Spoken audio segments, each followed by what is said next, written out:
What's up guys? Welcome back to Chris Wong Vlogs, and as you can see from my current location and background, it is that time once again.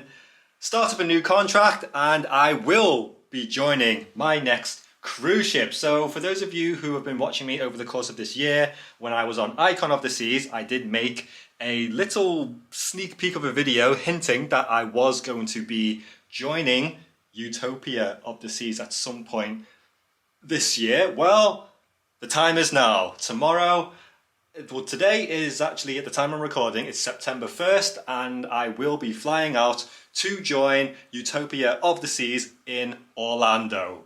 But the reason why I've kept it sort of under wraps and a bit of a secret as to why I haven't announced, you know, because a lot of you have been asking for a cruise ship announcement vlog, and you've been asking me all over Facebook and Instagram as well, sending me messages like, Chris, come on, tell us where you're going. Why is it such a secret?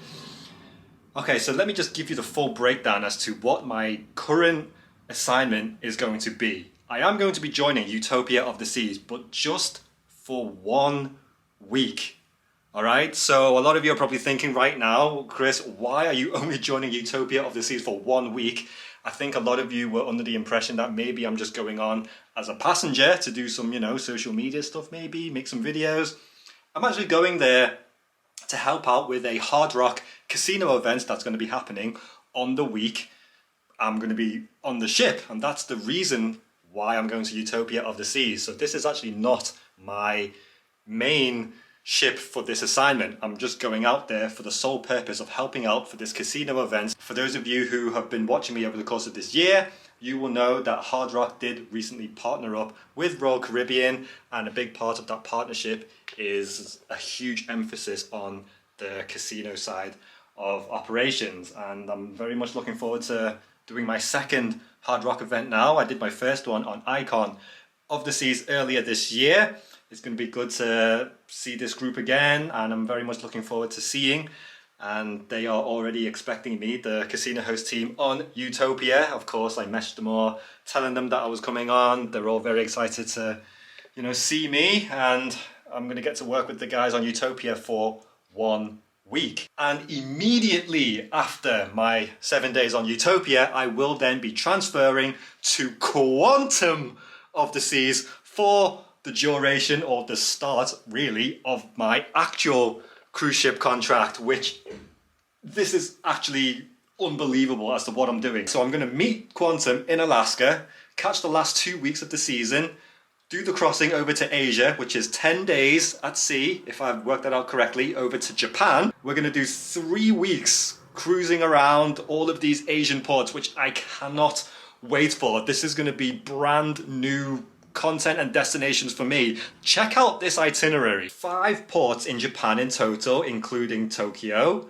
And then it's also going to be going to places like Korea, Taiwan, Hong Kong, Vietnam, Singapore. Like, I have never been to any of these places. And for me to go there and vlog and document all of this, oh my God. And then after 3 weeks around Asia, it's going to make its way to Australia for the South Pacific season, I guess you would call it. Going to all the places, Australia, New Zealand, I think as well, all these other South Pacific islands. Yeah, unbelievable. I have never done a contract like this before, and for me to be able to negotiate something like this, I mean, what is my life? I must be the first crew member in history to do something like this, an assignment where I'm literally going to the Caribbean, Alaska, Asia, Australia, all in the same contract. And I'm not even doing a world cruise. This is just standard cruising. And of course, I know I just said it, but of course I'm going to be vlogging and documenting everything that I'm going to be getting up to over the course of this 7-month contract I'm about to do. Again, I think I've raised the bar to another level. I must be bringing new meaning to, well, what it means to be a crew member, because yeah, I never thought I could do an assignment like this. I didn't even know it was possible for me to literally travel around the world. We are just doing things different here on the Chris Wong Vlogs channel. So what else have I been up to over the course of this summer and since leaving Icon of the Seas? Well, for starters, I did take a 3-week trip across Canada. Now, if you didn't see that vlog, this trip was incredible. I did a 3-week trip starting from Toronto, finishing in Vancouver, and we visited a whole bunch of different places along the way, major cities, national parks. I saw a whole bunch and did a whole amount of crazy activities that it was a 1-hour travel vlog. So please, at the end of this video, if you didn't see my Canada travel vlog, go watch that after this. So as this is the day before I am flying out to Utopia of the Seas, all crew members have to follow a pretty strict procedure in making sure that we have all of the documents and basically everything that we need in order to join the ship successfully on the day of embarkation. All Royal Caribbean crew members have access to their MyRCL account, which is basically the crew portal, and we actually have an app on our phones. On the app, it breaks down very nicely for us exactly what we need in order to join our ships. So I hope you can see that. So the first thing on the list, it says medical certificate, which I did renew my medical when I was at home over the summer. Next is passport, which yes, of course I have. STCW, so these are our training certificates, which I will explain what they are after this, and visa. So in order for me and all of us crew members who are non-US citizens, in order for us to work on a cruise ship, we need a US C1D visa. This is a visa designed specifically for crew members on a cruise ship in order for us to travel to the US and essentially work on a US ship. Now our STCW certificates, which stands for, what does it stand for again? Standards of Training, Certification and Watchkeeping for Seafarers. We need these certifications legally as part of the maritime law, I think it is, in order to work on a cruise ship. Now there are 3 major ones, at least when it comes to Royal Caribbean. There are 3 major ones. Oh, sorry, almost knocked over my tea there. Certifications that you need. The first one is security awareness. The second is crowd management training. And our third is hotel basic safety training. So I have all 3 certificates. Now, for those of you who are probably wondering, if you are a brand new potential seafarer about to work on a cruise ship, or you're thinking about working on a ship and you're probably wondering, okay, do I need to get these qualifications now before I join my ship? So there's a 2-part answer to this question. A lot of these qualifications you will actually get, if you're a brand new hire, you will actually you will do the trainings for these 3 major certificates actually on board the ship. However, okay, depending on what country you're actually from, I forget exactly which ones it is here, but there's 1 or 2 here that you will actually have to do this qualification when you're at home before you join the ship. Now, I don't know if this is something new that's happened, because I first worked on a ship over a decade ago and I was able to do all of these qualifications that I need on the ship. So please double check that. Royal will usually, in the whole hiring process, this will all be explained to you, but that is basically what we need. So passport, visas, medical, and STCW training certificates. That is what I need to join every cruise ship every time I start a new contract and join a new ship. As long as I have all of these documents ready, you're good to go. And going back to the app, once you have everything checked off and everything is green in all the documents and everything that you need, at the top it will say everything is ready and you are ready to join your ship. Utopia of the Seas, Monday, 2nd of September. I'm in the process of checking in for my flight. Now, a huge perk of being a Royal Caribbean crew member is that the company actually pay for your flights, and all of the flight information is also on the MyRCL app. So again, let me show you. So here's how the travel aspect of the app looks like. You can see I have my flight here, Manchester to Orlando, direct, 9 hours, flying with Virgin Atlantic. It has my hotel information. So if you are flying in the day before you actually join the ship, Royal will also put you up in a hotel. And then there's also transportation information at the bottom, which is what will take you to the hotel. It's like a shuttle service. So in that aspect, when it comes to the whole travel part of joining the ship, Royal do take care of you pretty much along the whole way. Now, check this, what I've done now. For the first time ever, your boy is flying upper class, baby. And they have this feature. Now, I've never seen any other airline do this, or maybe I'm just dumb and I just didn't see it before, but Virgin Atlantic, similar to what Royal Caribbean do with their cabins, they have this bid to upgrade option. So, and again, I hate to disappoint any of you aspiring seafarers out there, but Royal fly us crew members out economy. So when I checked in for my flight, they have this bid to upgrade feature. So I clicked on it and I placed a bid for £1,000. All right, now bear in mind, to fly upper class with Virgin to Orlando from the UK, it's about £7,000, maybe more. So I put in a bid for £1,000 thinking, you know what, if this works, great. If it doesn't, you know, whatever. Lo and behold, ladies and gentlemen, my bid got accepted. Of course, I will have to pay for this. You cannot charge Royal for your upgrade to upper class. So I'm paying £1,000 out of my own pocket to fly upper class for the first time, and your boy cannot wait to experience the whole treatment. Yeah, look, I've just got my laptop open now, done the whole, you're checked in, and then all of the whole first class emails got sent through about, you know, taking advantage of the lounge and everything and how my check-in process is going to be. Yeah, I'm going to vlog all of this tomorrow when I get to the airport. So yeah, that's a first. Not only is your boy about to set sail and travel the world in this contract, but he's also going to be flying first class for the first time in his life. I'm in seat 2A. I was going to select seat 1A just for the novelty of saying, look, I'm sitting in seat 1A because your boy is number one. Oh, and one last thing I forgot to mention, as a crew member, especially if you're a non-US citizen, this is important, so please pay attention.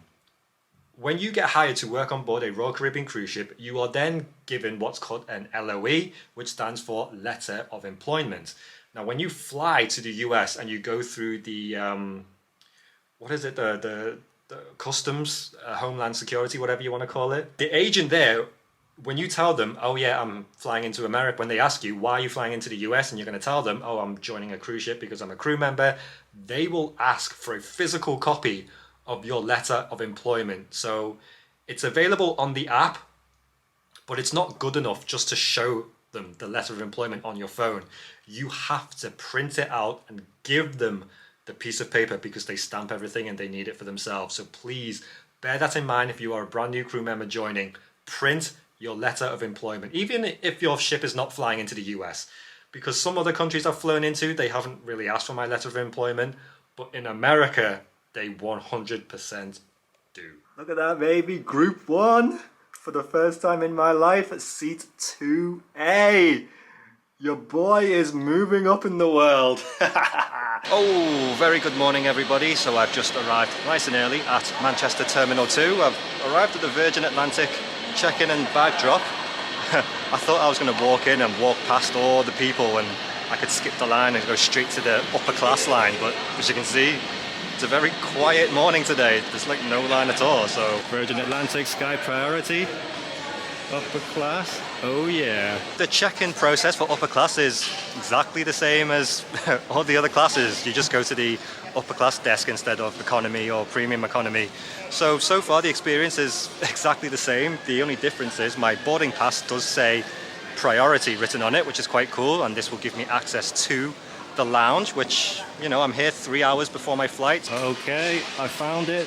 So here at Manchester Airport, these are the premium lounges, 1903 and Escape. I guess I just show them my boarding pass now or something. But already it looks very fancy, if I do say so myself. Look at it. Hello. Sorry, I just had to film it. Ooh, this is very nice. Alright, let's give the ladies what they need. Alright, so the ladies at the desk gave me one of these. So it's my invitation to use the 1903 lounge, and this is what I'm greeted with. Everything is self-service, she said. So I'm gonna go around and check out all the food and drinks in a minute. I'm just gonna look for a place to sit down so I can put my bag. But already, this is looking very, very nice if I do say so myself. Definitely completely different vibes to the regular departure lounge.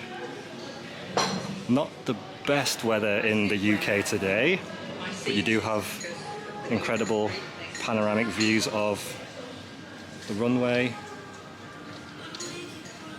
I'm just kind of taking it all in right now. This is my first time ever in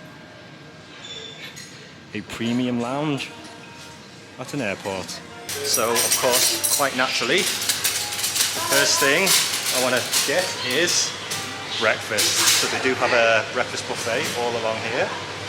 Everything you see here is complimentary. I can just help myself to anything I want. All the pastries, jams, spreads, cereal, and here's the good stuff over here. Alright, what do we have underneath here? Oh yes, baked beans. I'll have some of that. Yes, in the UK we have beans for breakfast. I know that sounded like a strange thing for a lot of my non-UK friends. Hash brown bites. Let's get a few more in. Why not? Why the hell not? Alright, what's underneath this one? Oh, sausage. Yes, I'll have some of that. Let's get... this one looks good. Yeah, this is the only style of eggs they have. They're lacking in the variety of egg choices here, but scrambled eggs will do. Alright, I think this will do for my first plate. Coffee machine, but yeah, they have a choice of everything. Latte, cappuccino, flat white, Americano, espresso, mocha. I probably should have got a mocha actually. Okay, never mind, I already made my tea. Got my English breakfast. And I still have about 2 hours before my flight. And the good thing about staying in a lounge is they will call you over the over the announcement when my flight is ready to check in. Now, the quality of the food, okay, it's pretty good. It's a little cold though. It could have been heated up just a little bit more. I'm sure if I asked them to heat it up, they probably will, but I expected everything to be almost perfect. But yeah, the food is just a little bit cold, but it tastes all amazing. Time for something sweet. Pan au chocolat. And I don't know what this one's called, but there's like apples and cinnamon in it. Alright, that'll do. And I didn't see this before. It's, they got ice cream as well, if you fancy it. Another huge tea and coffee bar. And everything is unlimited. It's a weird concept for me to see a bar filled with alcohol and you can literally just help yourself. There's like orange juices here at the top, all your bottled beers and spirits in the fridge. The glasses, you can choose a whiskey glass, choose a big pint glass. Sorry, here's all the spirits at the top. Ice cubes for you to help yourself, make your own cocktails. This is crazy, like everything you can imagine. Oh look, they've even got sodas and sparkling water. Time to board the flight. So as soon as they call for Group 1, I will be making my way to Gate A6. And my last look at the UK, England. I'll be seeing you later. Hello, 2A? 2A, perfect. Going to be straight down the front for you. Thank you. Alright, thank you very much.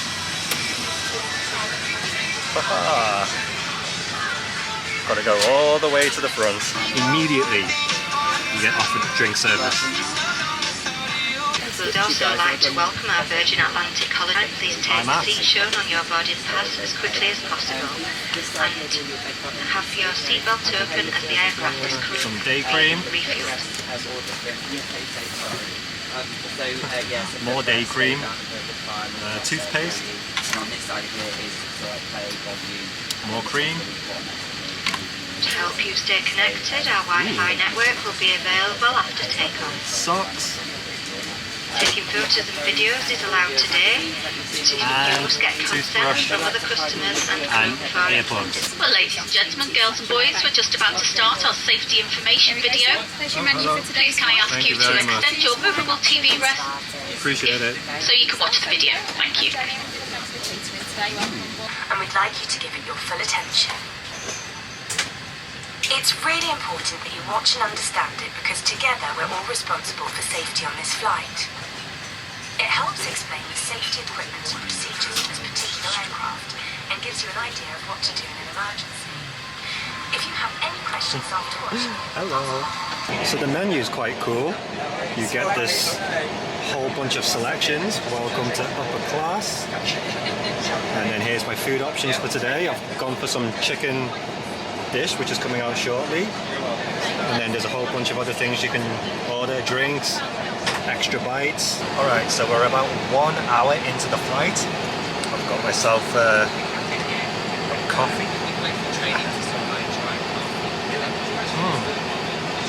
Virgin Atlantic mug, very nice. They also gave me some snacks. And this is pretty much me settled in to my space now. So you can see plenty of leg room. TV comes out as so. Table slides out like so. And then this is the view today. So, lunch has arrived. This is truffle butter breaded chicken with potatoes, carrot, greens and parsley sauce. Comes with nice soft bread, butter, and this is salt and pepper. Oh. How can you tell which one's salt, which one's pepper? We've actually just got to read it at the bottom. And then let's check out the cutlery. So this is obviously real plates. Ooh, very nice gold touch on the cutlery, very nice.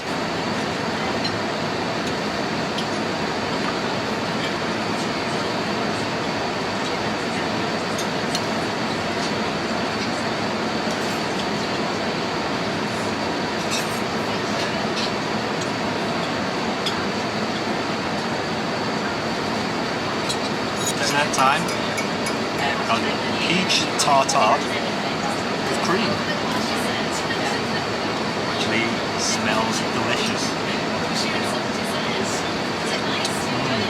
If you've ever wondered what an upper class bathroom looks like, it's actually similar size to my bathroom in the crew cabin, but it is a little nicer.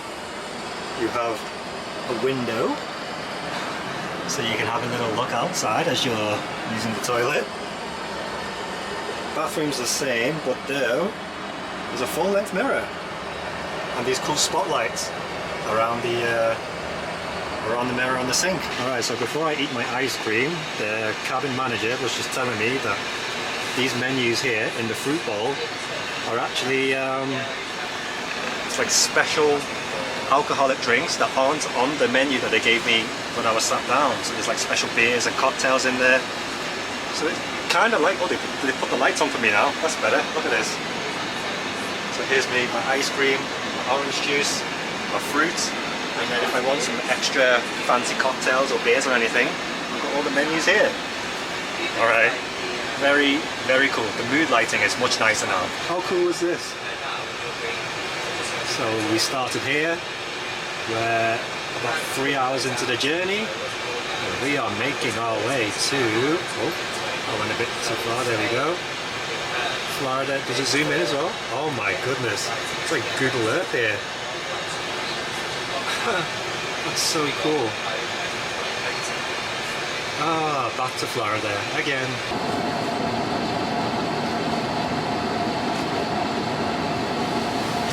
And just like that, my seat is turned into the bed.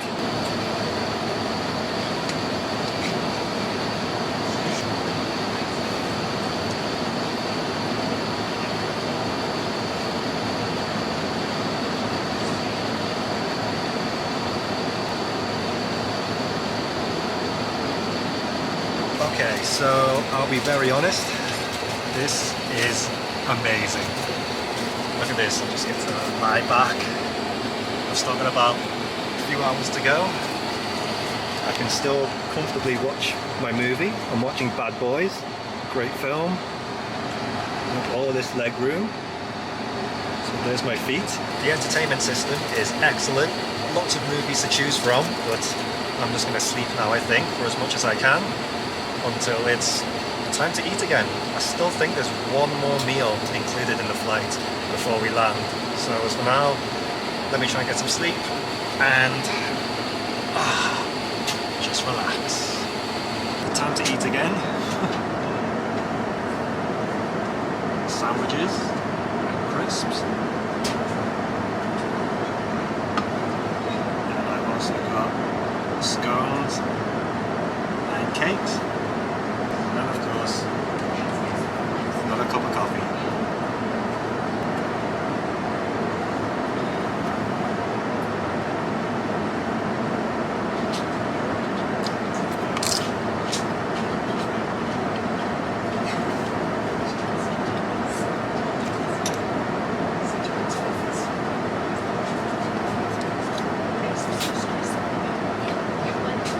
So we're going to land in about 1 hour. So we're using the first class bathroom one last time.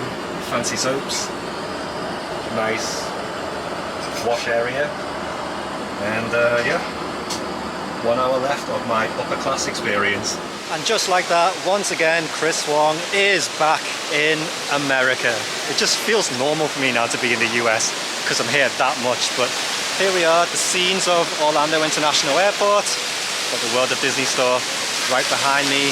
It's look, here's the thing, it's still quite early in the day. It's about 6 p.m. and I was debating whether or not to go to Disney Springs for dinner tonight, but the weather's not the best right now. It's thunderstorms and lightning, so yeah, and I'll decide once I get to the hotel.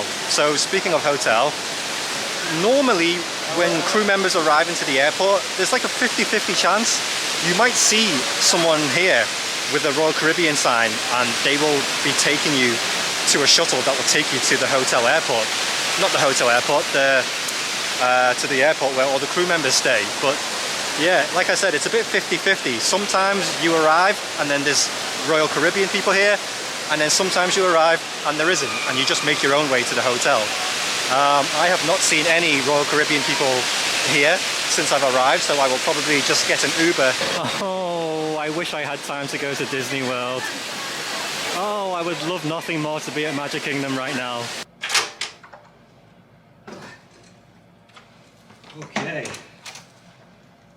Whew. Made it to the hotel. I just did that for dramatic effect. Obviously, I already came into the room and put all my bags and stuff down, but look, this is my hotel room for the night. Thank you, Royal Caribbean, for putting me up in this very spacious Courtyard Marriott hotel. Now, we are pretty close to the airport too. That was like 6-minute ride in the Uber. But yeah, this has everything I need to just chill for one night. Let's check out the bathroom situation. Look at that nice big double bed just for me. Oh, wrong one. I want you and I want you. Okay. Yeah, I mean, this is just like I said. Well, not like I said. Well, like I've said in the past, when Royal put us crew members up in, you know, in the hotels, it's usually a basic resort of some sort. It's never, you know, the most luxury accommodation. Okay, so now that we're here in the hotel and I've successfully completed my travel day to Orlando, let's give a recap as to my first experience flying upper class. Let's start with the lounge. All right, so first of all, the lounge was a very nice touch.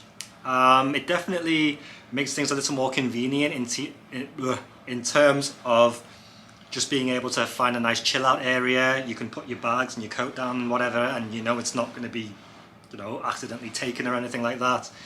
Of course, the unlimited food and drink options is kind of mind-blowing. Like, you can just eat as much as you want, drink as much as you want in the lounge. So yeah, it's definitely a nice touch, but after a while I would say I kind of got a little bored just sitting in the lounge. I actually found it a bit more interesting just being able to walk around the shops and walk around the food court like you normally would. So yeah, that was interesting feeling, but the food overall was actually very, very nice. I'd actually give it a 9 out of 10, my whole overall experience in the lounge. What would have made it a 10 out of 10, I did mention my food was a little cold in the lounge. I don't know if it's because I got there a little late and the breakfast has been sitting out there since probably like the early hours in the morning. But yeah, my breakfast was a little cold, although it tasted good, a little cold, but overall 9 out of 10, the lounge experience. Now the actual upper class seat on the flight, to begin with, it was a little strange. Like, there was a lot going on. Like, you go there, you're in your little cabin in your pod, there's buttons and there's all this leg room, and then you're kind of just thinking, okay, there's a lot going on here. But the staff with Virgin were amazing. The hospitality service that they give was 10 out of 10. And that's coming from me, guys, someone who works for Royal Caribbean in the hospitality industry, where I'm giving service as my job. I'm saying that I was impressed by their service. So amazing. Virgin Atlantic crew, 10 out of 10. Now at first when you sit in the pod, or whatever you want to call it, the cabin of your seat, the first sort of like 30 minutes, maybe to an hour, you're kind of sitting there just thinking, all right, this is just a chair at the end of the day. It's not going to make that much of a difference for overall, but 2-3 hours into the flight, I really started to see the benefit of having that extra leg room, turning your chair into a bed, having the best plane food I've ever had in my entire life. Everything comes out hot, it's fresh, it tastes good. The selection of desserts, the menu was very nice too. You can order, again, as much as you want. You can order as many drinks as you like, order as many dishes of food as you like, but I was pleasantly full with everything that came out. I had 2 meals overall, and then a couple snacks in between. It was, yeah, again, I would give it a 9 out of 10. Now the reason why I wouldn't give it a 10 out of 10 was because, and I'm just being very picky now, you could tell that there was some, you know, like scratches and dirt marks that have been there, I guess, over the course of time. It's been used. Some of the buttons were a little scratched as well, you know, to recline the seat and stuff. Again, this is probably just because of time. It's tear and wear that they haven't been able to, you know, renew or replenish the little details like that. So besides just a few, you know, nicks in the not in the walls, like a few just nicks in the crannies and stuff. Yeah, that's why I wouldn't give it a full 10 out of 10. But overall, I love upper class experience. I would highly recommend it to all of you if you can do it. Would I be willing to pay full price for it? Because I did get this at a much cheaper discount because I bid to upgrade, so I didn't have to pay the full amount. But I don't know, I would have to really think about it to consider whether to pay the full price for an upper class seat, because it is nice, but I don't know if I can justify myself paying that much for it, you know, at retail value. But if I can just keep flying with Virgin and bidding to upgrade every time, 100%, I will most definitely do that. So now, yeah, I've decided, I don't think I'm going to make it to Disney Springs. I keep looking outside, the weather is unfortunately not the best, so yeah, no Disney Springs for me tonight. I have just done my check-in online for the ship, so I don't know if you can see this. Embark, Utopia of the Seas. It says you're all set, check-in complete. Date will be September 2nd, 2024 in Port Canaveral. And yes, Chris Wong, Assistant Casino Host, United Kingdom. And besides the online check-in, the other thing you have to do is the health declaration, basically just to say that you are healthy and you are ready to board the ship and start the next contract, or for me it's just going to be 7 days. So with that being said, thank you so much for watching today's vlog. The start of a new contract once again. Time seems to be moving very quicker and quicker now. I can't believe I'm about to start my next contract. It feels like Icon was like a lifetime ago now, but that was only 2 months ago when I left the ship. And now I'm here again, starting a whole new 7-month process, and I hope you guys will follow me along the way. A couple things I want you to do after this video. Watch my Canada vlog if you didn't see that already. So in the meantime, I've been Chris Wong. See you later. I need a shower.